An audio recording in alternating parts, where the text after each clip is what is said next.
For today's project, memorial portrait of his mother. So ayun na nga mga boss, ang pagbabalik ng ating compadre all the way from Bimalay at muli magpapagawa siya ng portrait ng kanyang nanay.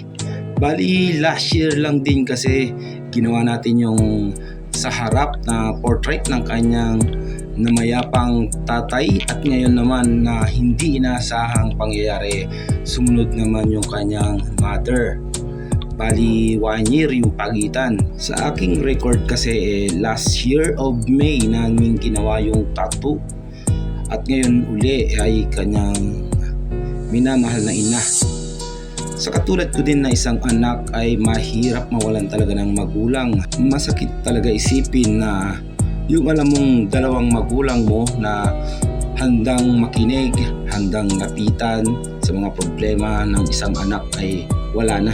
Katulad ko, bali dalawang parents ko din, maaga rin akong nawalan ng ina at yung tatay ko naman last year lang din nawala. Ramdam ko yung ganitong sitwasyon ng ating client at kaya niya naipatattoo para daw lagi niyang kasama at nakikita para may laging gagabay sa kanyang mga gagawin.